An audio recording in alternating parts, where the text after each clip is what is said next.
Hello everyone, welcome to Radically Loved Radio.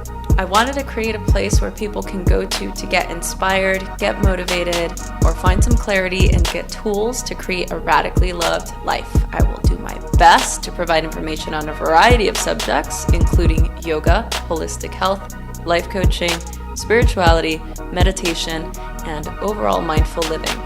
Each episode will bring you some of the world's best spiritual leaders, entrepreneurs, yoga teachers, coaches, along with some of my closest friends, and we will talk about their life experiences and journeys to create something more out of their lives and how they continue to grow to make that happen. Thanks for listening. Eka Ekong is an internationally renowned yoga teacher and also a teacher trainer. She's led workshops and retreats all over the world. She's one of my closest friends, somebody I really look up to and really inspires me. Most recently, she just launched her very own magazine, so she is now the editor-in-chief of Woke magazine, a magazine that I am so privileged and honored to contribute to. And I cannot wait for you to listen to this podcast. We talk about everything, the importance of practice, the importance of working with a teacher, her journey through yoga and meditation, and her past career. We talk about everything. I can't wait for you to listen to this. Please let me know what you thought, and here we go. So the question is, how did your yoga path begin?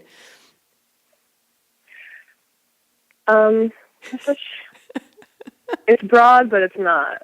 I think it's something that I don't really think about as much anymore, maybe because the time since I began my practice and just where I am in my life, time does what time does. Mm-hmm.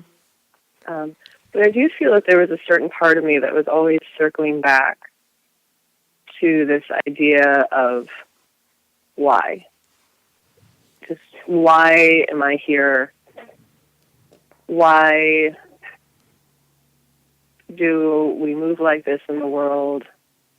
And I think behind that for just about everyone, and that why is this search for truth or a deeper understanding of just who they are. Mm-hmm. And not really knowing. Here's the thing: no one, especially a bumbling 19-year-old kid, has no idea who she is. And I remember my sister gave me Allie McGraw's yoga DVD, and she's out in the sand dunes and she's wearing white, and I didn't know at the time Eric Schiffman, and I remember she gave it to me and I tried to do it. And, certainly there's a part of me that was like, no, this is for the birds. I was always kind of circling around, reading books, reading on Buddhism, on philosophy. I think it's just since as long as I can remember. And, then I finished my education, or not really my education, I just finished university. And I came back to the States, and I was, not really knowing yet what I wanted to do. I knew that, I had a deep love for music, mm-hmm. and I just completed my degree in art. So, it's like they harmonize, but they're very different. And, my approach of art was through art history. And I got an internship working for Madonna. And that in itself, now, bumbling 23, 24-year-old. Right. You don't really understand the magnitude of it. Right. It's just like, I just got this little internship for one of the biggest stars in the entire world. Yes. Yeah, this little tiny, it's my little side hustle, little job you got. A little side hustle, exactly. And I listened to her music. I wouldn't say I was like a ride or die Madonna fan. Certainly, I was aware of her. Mm-hmm. And I lived in Europe, so it wasn't like I was inundated with celebrity news and things like that. Mm-hmm. So when I came back, And I was like, wow, this is a great opportunity. I wanted to work in music. I wanted to have an experience of what that was like. And I started this internship probably after 6 months of just returning from school. And, I worked out of her house, which in itself, like, how is this even happening? Right.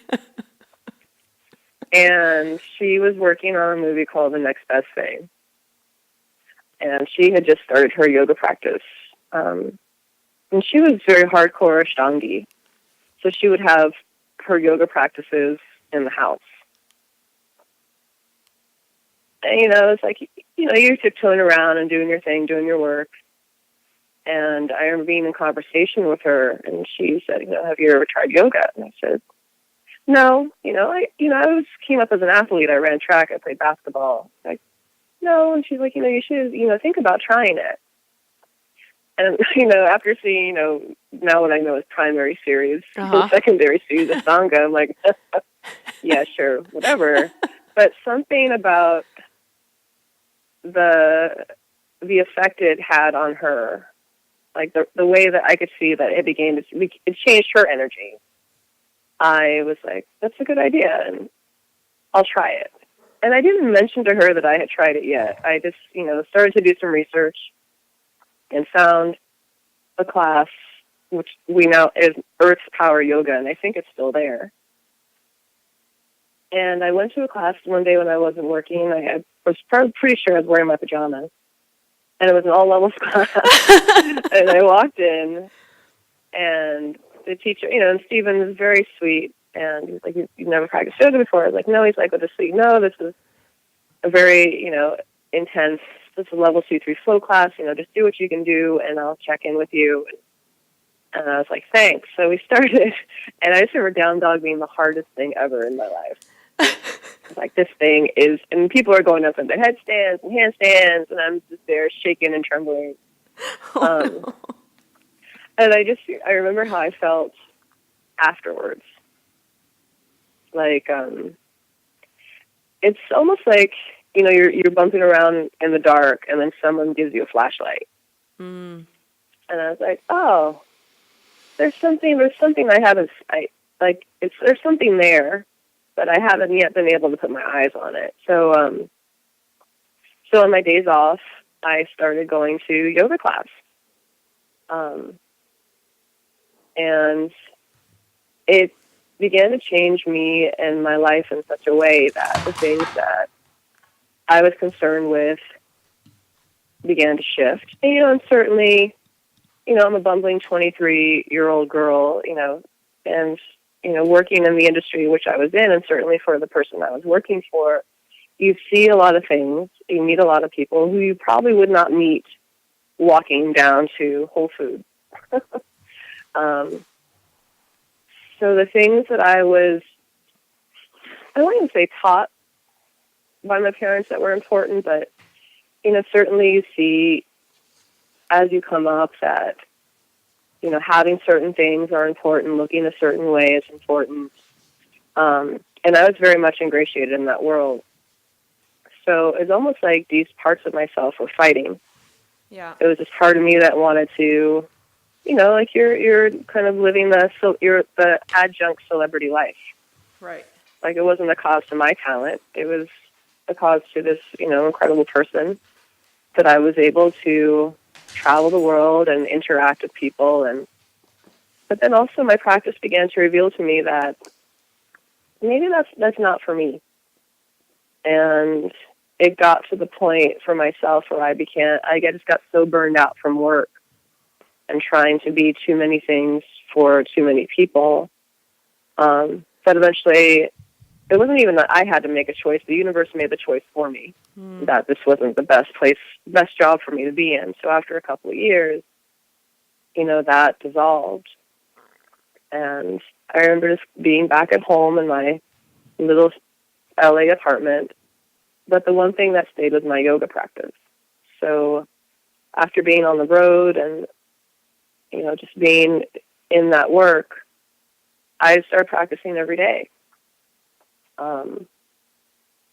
And even whatever intention you come into the practice for, regardless of what it is, the practice has its own ideas and it will change you. Mm. So, Yeah, um, that's such a yeah. big part. I mean, knowing you obviously and being one of my best friends and just knowing this story, like it's such an incredible thing that I mean when I hear you say that, it's just still such a magical, mystical thing that you're totally right, where it's like this practice does sort of have this power, you know, that you cannot wield it. It just happens. So the way that it unraveled in your life and the way that it began to show up, I mean, it seems like it came right at the perfect moment for you. Yeah, the way it should have just at the right time. Certainly there are things that were happening in my family life that I didn't have the tools to deal with. Um, but anytime I practiced, I felt that I could handle it. Mm-hmm. Um, and we've, we talk about the practice like it's, I don't know, some giant living in the countryside, but the practice comes to you. It can come to you very, very quietly. Um, and, my practice now is very different than my practice then. My practice then was very, I was in Los Angeles in the early aughts when yoga was just becoming this business. So I would take a class in the morning, I could take a class in the afternoon. It was very asana-based, vinyasa flow-based.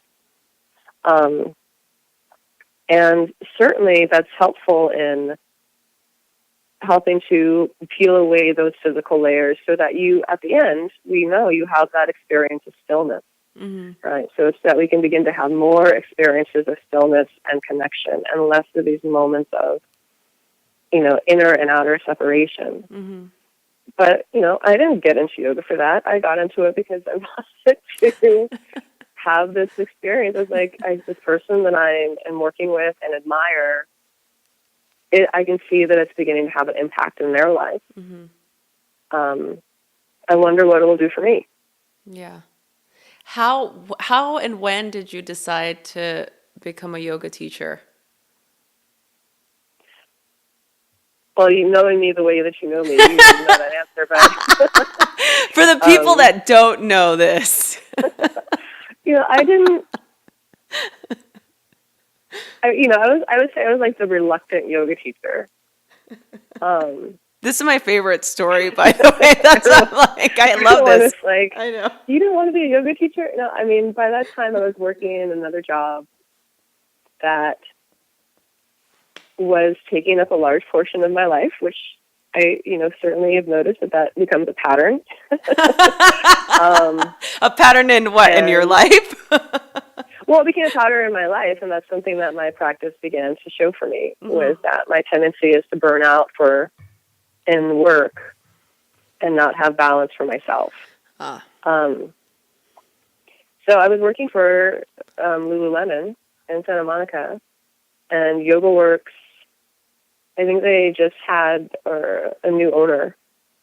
So, I mean, I don't know. I don't know all that stuff that happens over there. And they created a partnership with Lululemon. And Lulu said, look, we have this opportunity if anyone wants to take teacher trainings. And I was like, sure. And my teacher, who I had been with at that time, Colleen Garrity, I'd been with her for a few years, she had kept pushing me to take a teacher training. And I was like, I don't want to be a teacher. I just want to learn more about yoga. So I was able to take the teacher training, and that was in 2005 with James Brown and Heather Seiniger. And I didn't understand, all this anatomy and counteractions, and I was like, I just want to practice. When are we going to get moving? I guess in my own way, I'm the student that now when I get, I'm like, okay, this is where we are. So I've had the experience.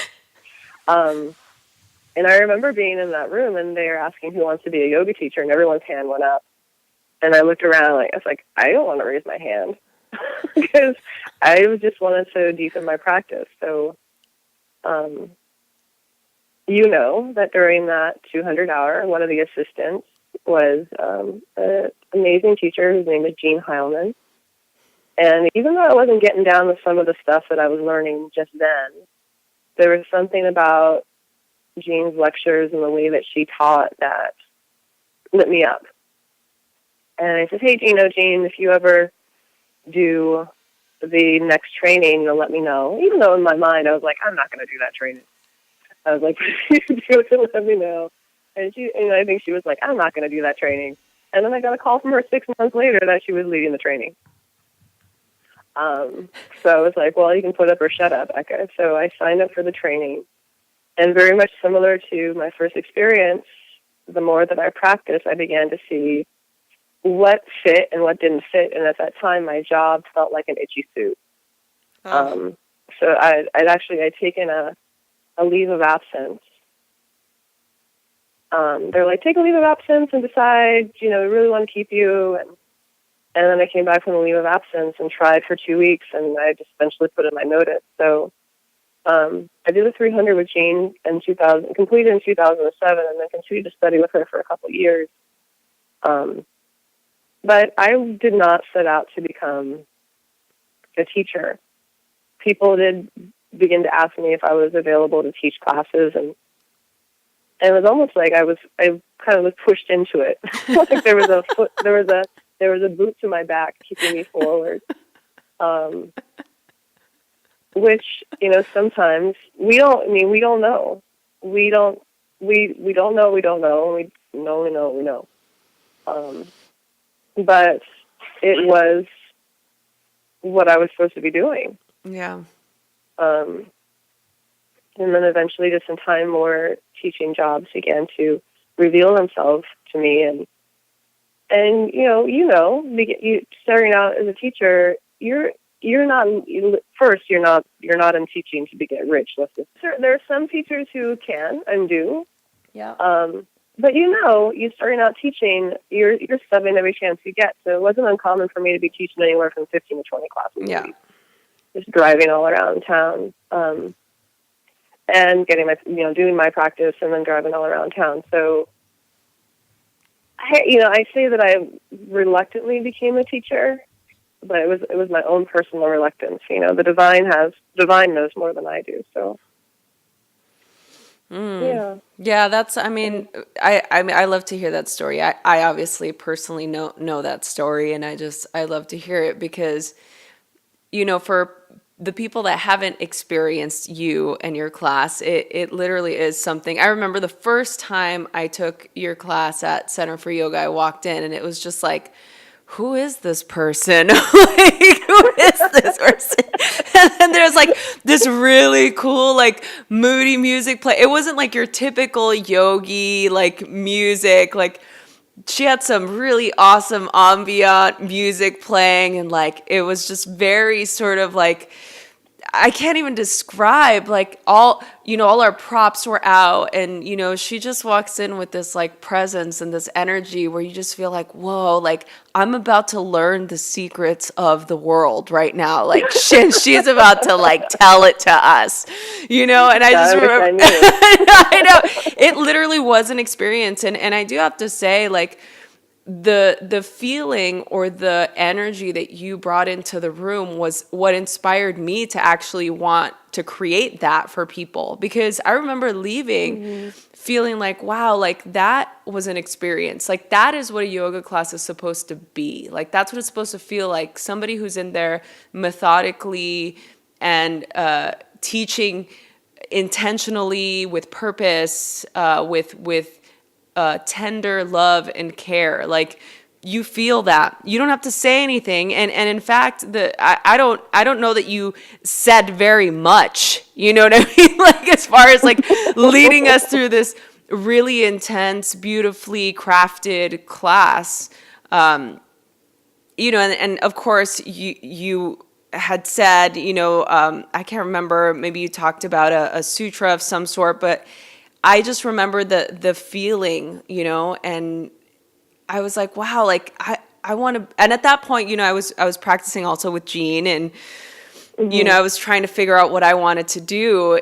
in my life, which obviously you and I, for the people that don't know, had similar experiences in our career sector, Mm-hmm. so it was just something truly inspiring. And so I feel that that's something that I find in our yoga community now that's missing a little bit. It's that energy, that all encompassing full experience of connection when we go into a room, so much of that. And I talked about this with Alex Crow, who I had on as a guest on the show not that long ago, about how that's something that's kind of, it's becoming less and less important, I feel, in our classes, and maybe it is because there's a lot of people who are wanting to create yoga as a career, or have it as a career. And in order to be able to survive, you have to teach like that 15, 20, 25 classes a week. And at that point, it's like, what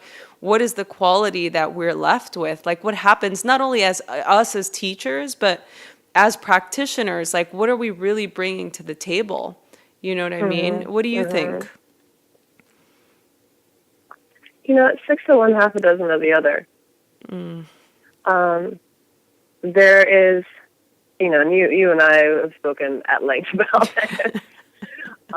this.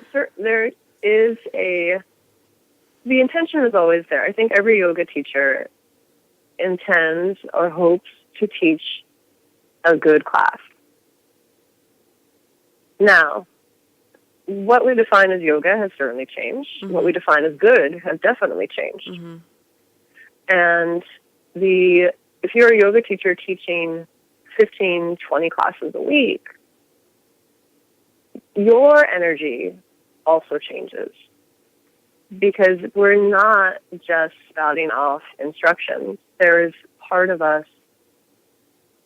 that's present as we teach, and part of us that has to get out of the way so that we can hold space for those who have come to practice. Now, if we're exhausted and we're not able to be present, that's when things start to shift. Things become a little more robotic and we teach.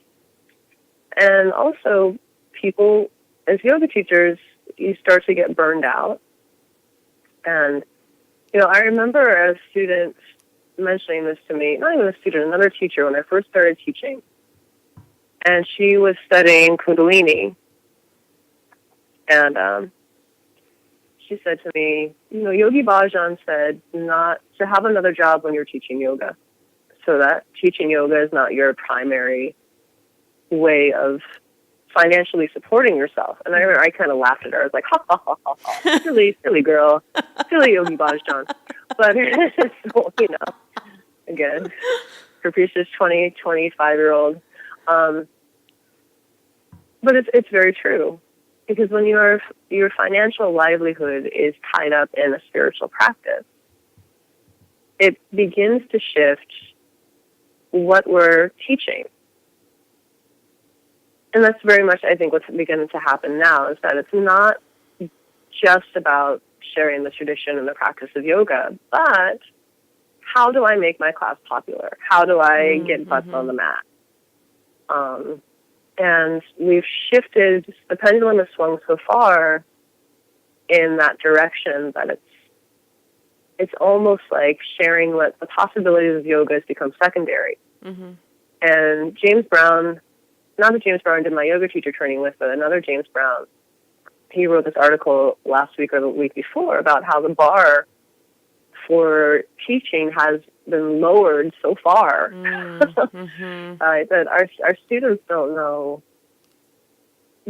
When I tell people about how yoga changed my life, I mean, yeah, I could probably be a music executive right now making buku bucks and, traveling the world.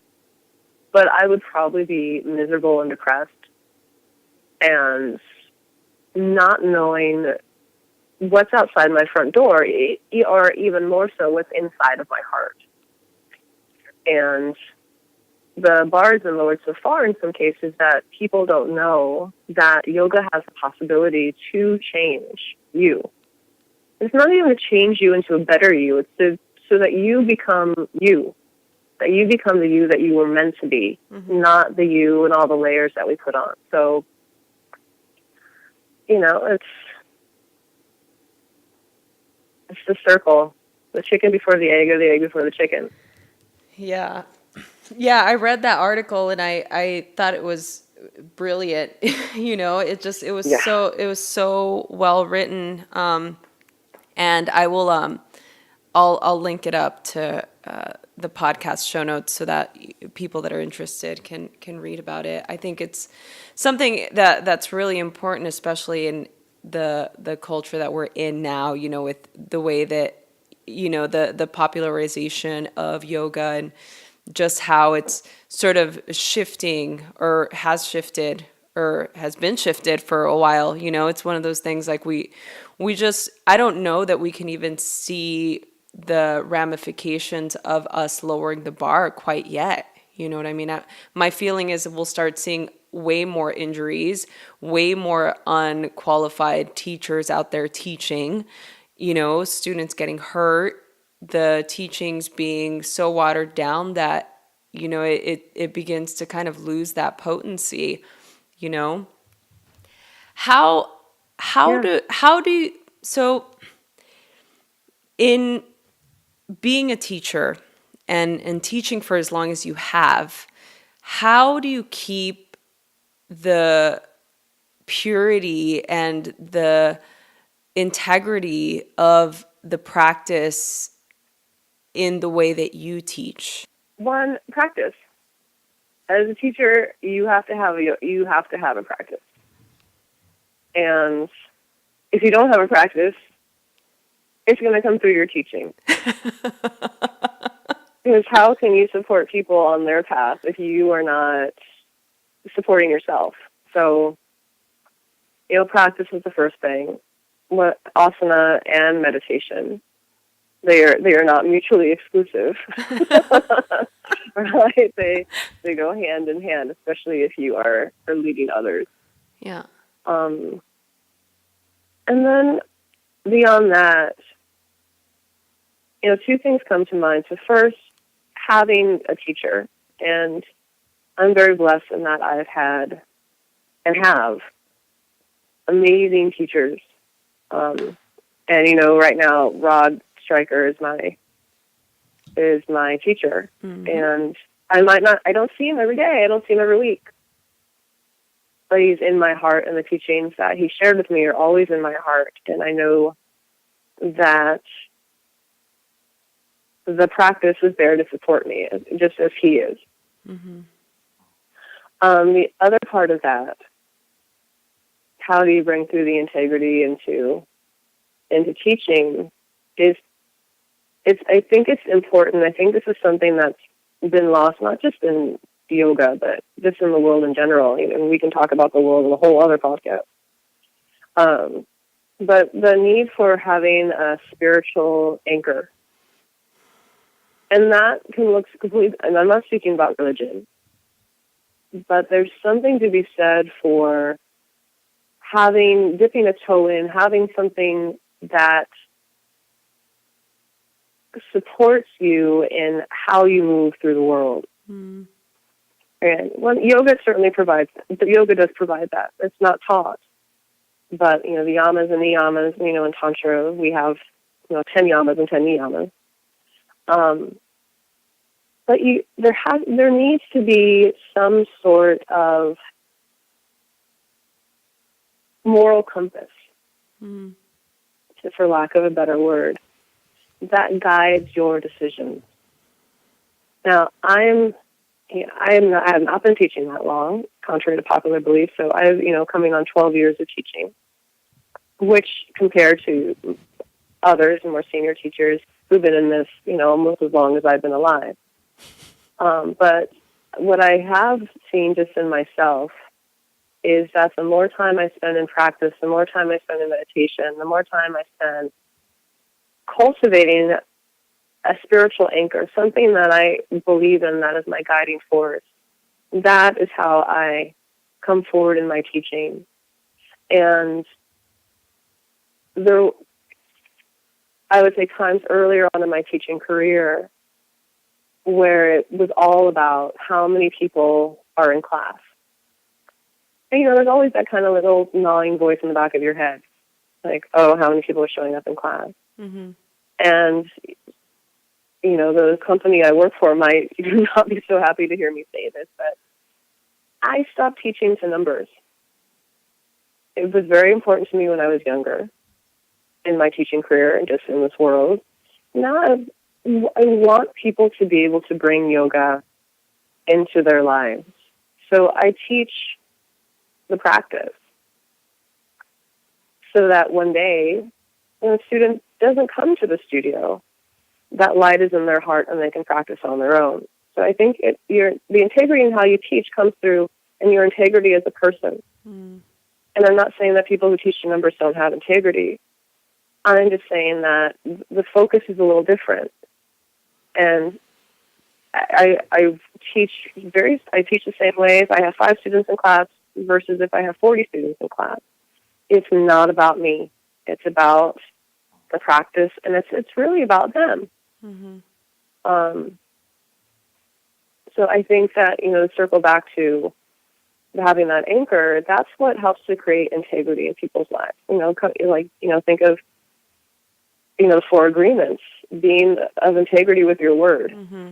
It's the same thing when you teach.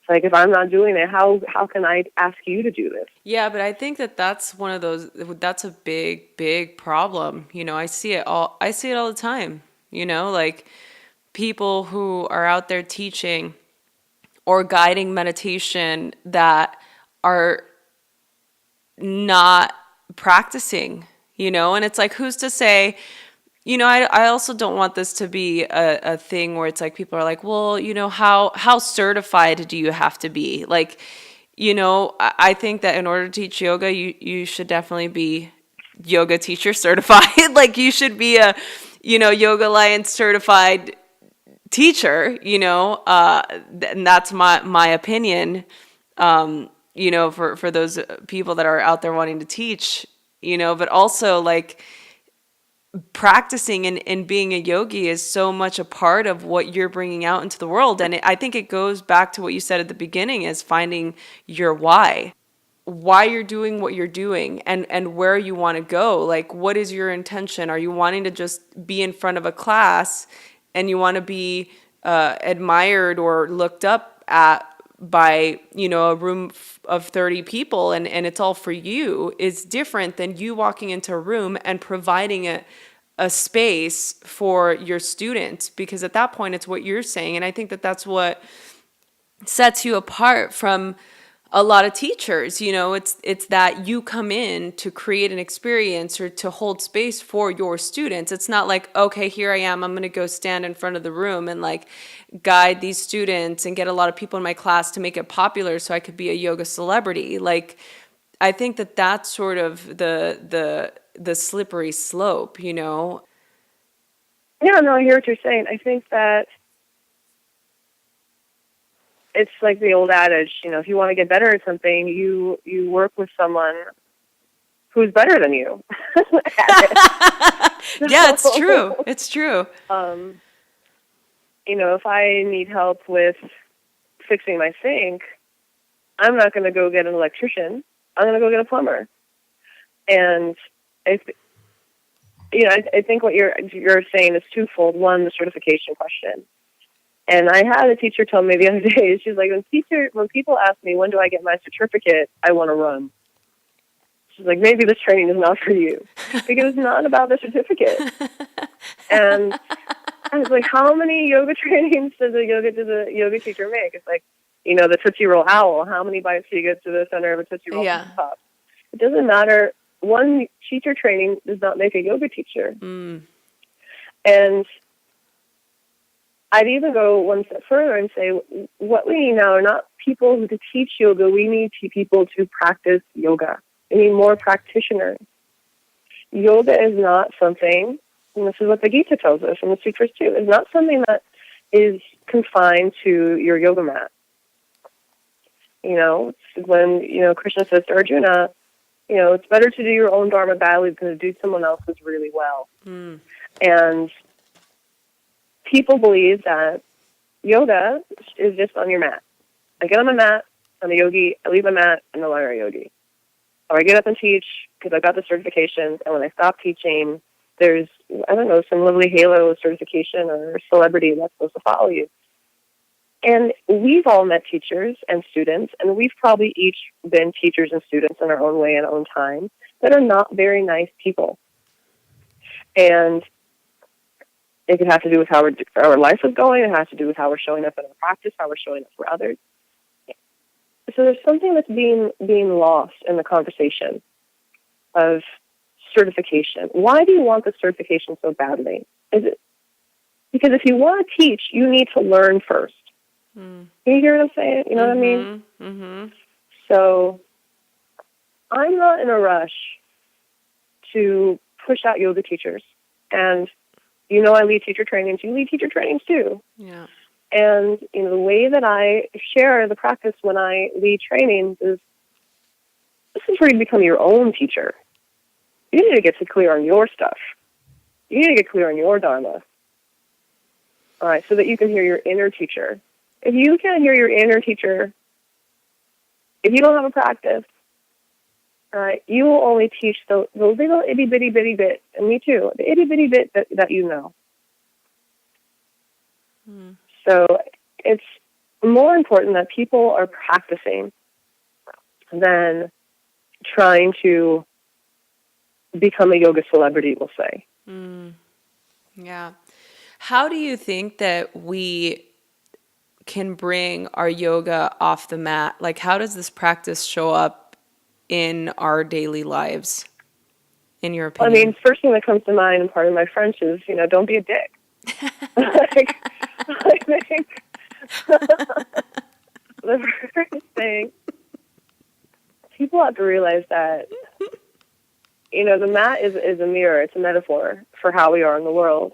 If you're getting cranky about something that's happening on your mat, consider what's bringing it to the surface. If you are all about something being a certain way when you're on your mat, consider how that's showing up in your life.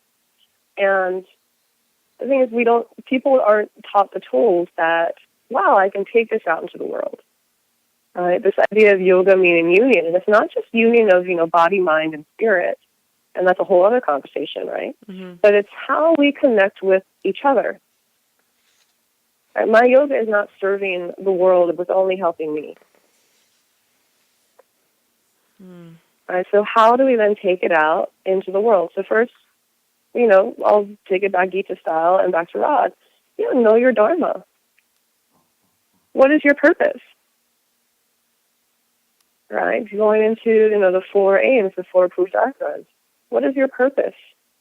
Right? And how are you going to now take what you've done in your practice out into the world? And just like Marianne Williamson says, or that sometimes, they attribute to Nelson Mandela, shining your light gives other people in the world the permission to shine there. Mm. And then, secondly, or probably thirdly, because I've kind of gone off on a tangent, is this idea of helping each other. And it's not that you solve people's problems, but it's that you stand up to injustice when you see it. You hold space for people in a loving way. Mm. Right? So be kind because everyone's fighting a hard battle. So it's not this idea that all of a sudden I'm off the mat and I'm like, woohoo, everything's fine. Okay, now the practice really begins. Mm. So are there tools? Certainly. Do people use the tools? Sometimes. Sometimes they use the tools and don't know we're using the tools. Mm.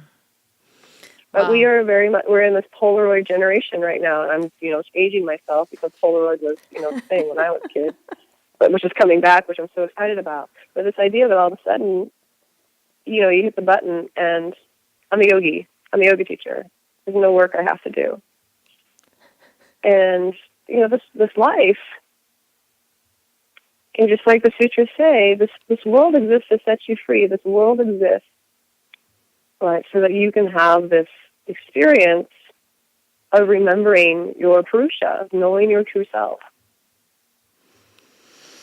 Mm. Right? So take it as an opportunity rather than a way to this kind of way that, we yogis, we tend to escape. Like, I don't have to deal with that. I'm going to go meditate it off. No, I see that there's stuff happening in the world, not my thing. Not the spiritual bypass. It's spirituality is a form of activism. Mm-hmm.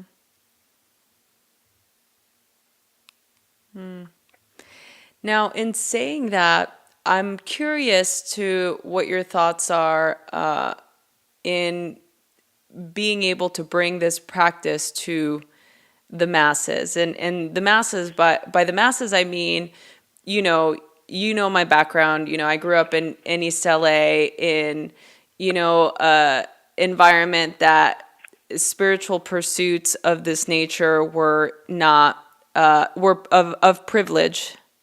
So Mm-hmm. how do you think now that we can begin to sort of bring a practice like this in the way that you're saying to the world in an in a balanced way, with equanimity? Well, I think, first thing that comes to mind is just in how you live your life.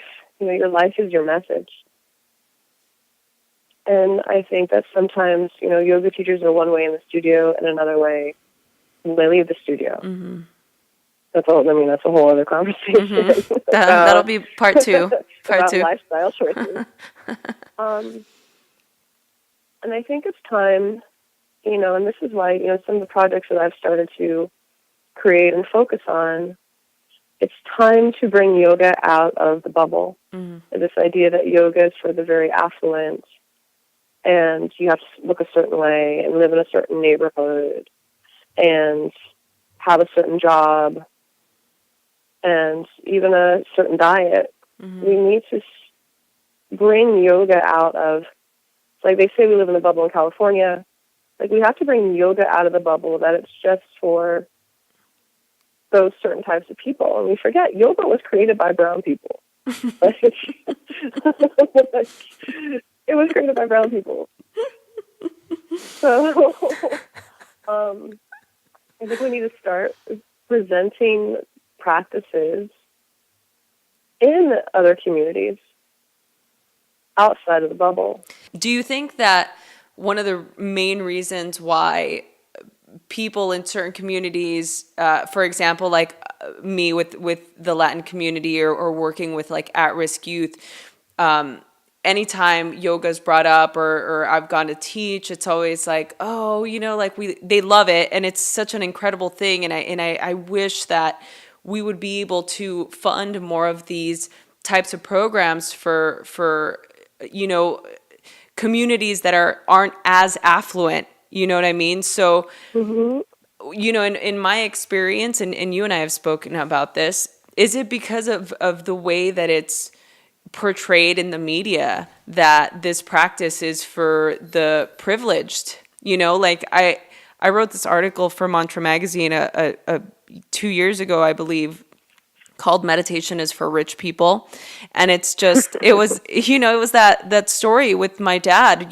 He had just gotten diagnosed with high blood pressure, and I was telling him, and look, he's always been supportive of all my endeavors and everything, and to this day, I don't know that my family actually knows exactly what I do. I think they're just kind of like, she does something that, like, she does yoga, but we don't really know what she does, and that's totally fine. But it's one of those things.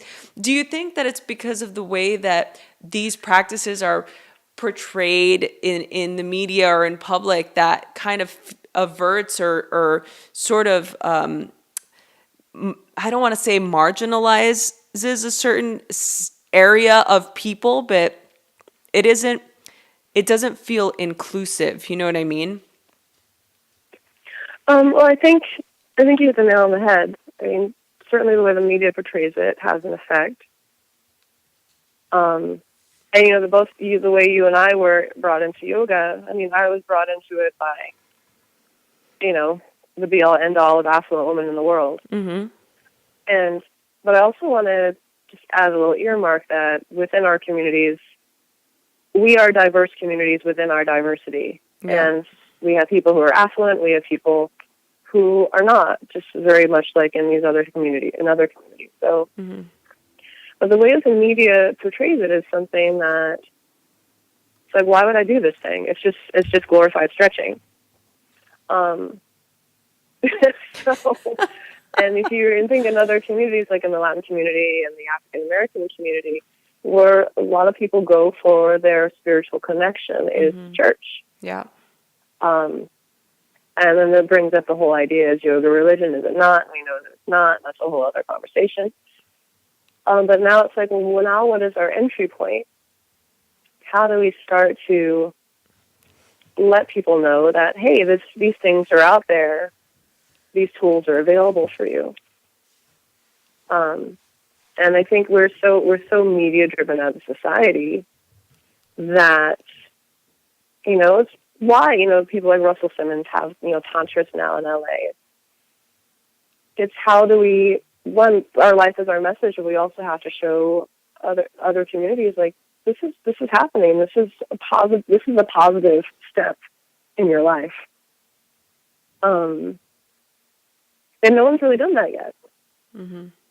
I remember posting about a yoga journal article on my Facebook a couple of weeks ago, and a response was, their calendar is, okay, we have to get a minority on at least one time out of the year, and then, it's not that it's not just being diverse. It's like we have to have one so that people know that they're there, but they're not really there. Right. So you can edit that out. Oh yeah. No. So what is that? Do you think, why is it that it's not? Well, you don't know. You don't hear that we exist. You don't, like, we're the unicorns, right? Right. That's true. Totally. And if you think about it, for many years, both of us, I was the unicorn in class. I was the unicorn as a teacher. Like, oh, look, there's a person of color practicing yoga, and oh my God, she practices. So we've been the unicorns, and now we're seeing, it's almost like we're having the convention. Right. That we're, like, they're like, oh, there you are. There you are. There I am.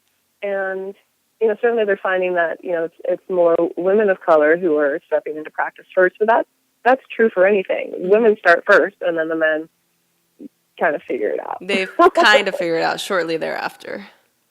Yeah. That's fine. We can let them. Yeah. So I obviously can talk to you for hours, and typically we do on the daily basis. I know that there's a project that you're working on right now that you're really excited about. I'm really excited about, and I want you to tell the audience what it is. What I noticed, when I was really stepping into intense practice, like daily practice, and feeling like the only unicorn in the room, I started to look for other unicorns, other people of color that were practicing. And this is around like 2001, 2002. And nothing. It was like going to the cupboard and the cupboard being bare.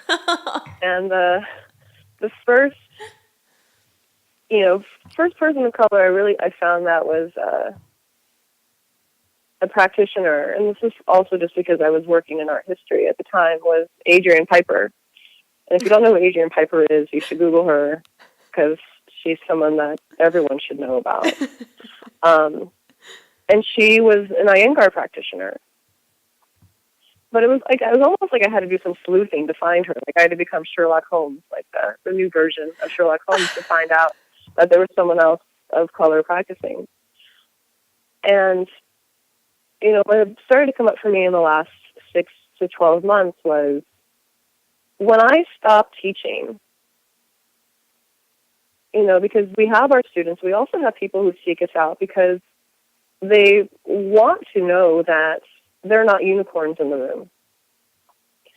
And unfortunately, sometimes when they come to the studio, they are treated like they're not supposed to be there. And I've had that experience, unfortunately. So I started to feel like, well, when I stop teaching, like, what's going to, and not that it's all on me, but it's like a unicorn tapping out. I'm out.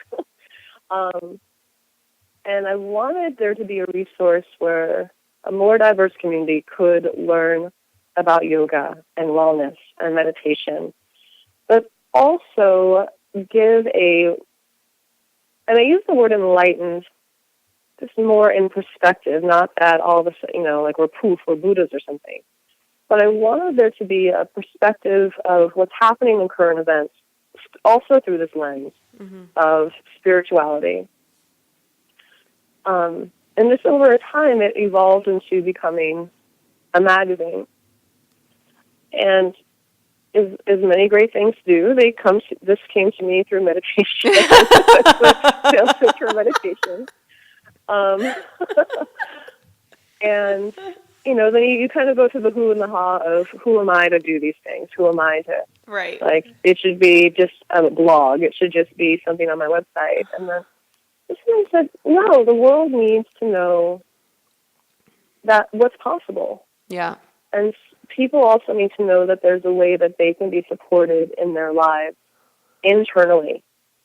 Right? Because just like the Gandhi quote is like, if, and also Rumi says this, but if you want to change the world, you have to change yourself. Or people want to change the world and they don't want to do anything to themselves. It really starts with the individual. And that's how we begin to impact our communities. Right? Because I can't point out the speck in your eye if I haven't gotten clear about the speck in my eye.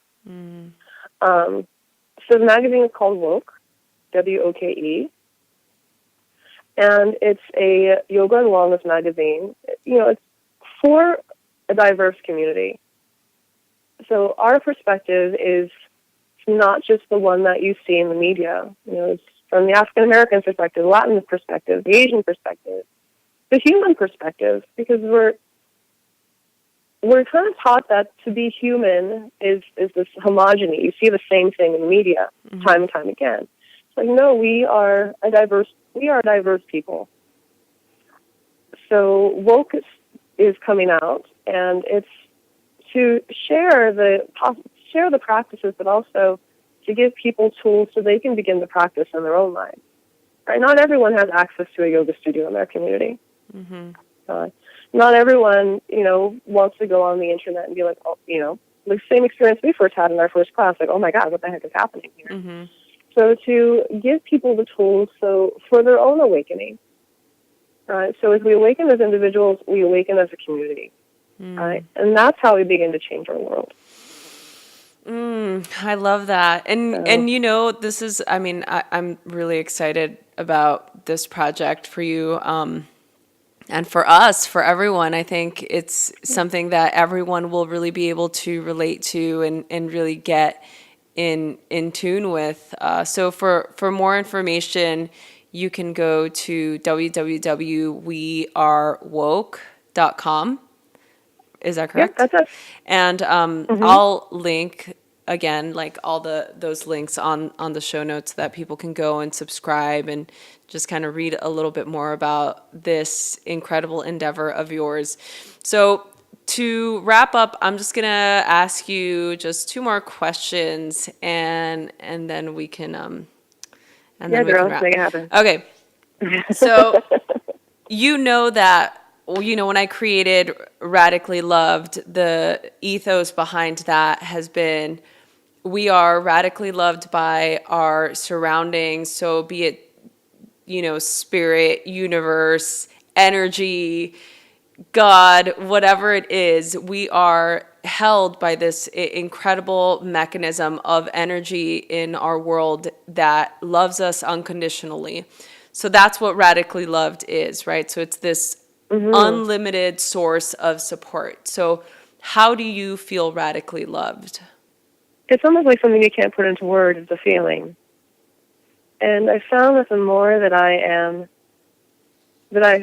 feel loved and have the ability to give love, and it comes through from the time,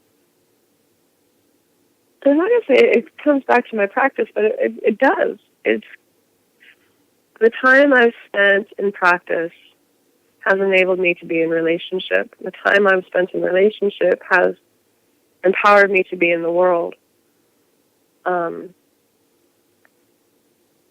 then it circles back to my practice, right? So it's through my practice that I remember love, right? And then have the experience of it in everything that I do. So do I feel supported? Yeah, I feel supported by you. I don't know if I'm answering your question, but yeah, no, that's yeah. I love that. That's a great answer. And then the last one is, what do you radically love? Yeah, I think there's things I radically love. Like I radically love you, and I love my partner. I love the work I'm doing.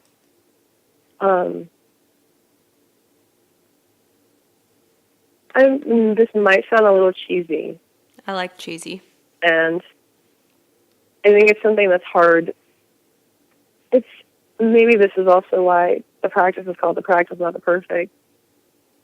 But there's something that's happening in the world right now that I do love. And yes, it's a shitstorm right now. And there's a lot going on. But there's an energy, an action, an eye-opening that's happening with so many people that I am enamored with. I'm enamored with how people are waking up. And I think it's like the allegory of the cave, right? It's like we've been in the cave and the people are turning around and like, oh my God, look what all this stuff is happening. And there's things that have been happening in the world that we've known for a long time. And more people are seeing it. And not only just that more people are seeing it, more people are giving voice to what they're seeing. So as sad and sometimes disheartening as it is to be in many of the situations that we're experiencing as a country and as a people and as a planet, I think that there's an empowerment shift that's happening within people that is beautiful to watch. That it's not reliant on a few people. Like, we are all in this. And how, the raindrop doesn't take responsibility for the flood, but the raindrop can cause the flood. So that's what I'm kind of digging on right now. Oh, you are amazing. Thank you so much. That was a that was a great closing to an incredible interview. Eka, thank you so much. Thank you. And in the words of Rod, just keep practicing. Just like that. Just keep practicing. Hey everyone, thanks for listening. For more information, visit www.radicallylove.com/podcast to read all about today's guests or past guests. You can click on any of the links, or for more information, you can always follow me on Instagram @Rosie Acosta or Twitter @Rosie Acosta, and let us know what you thought.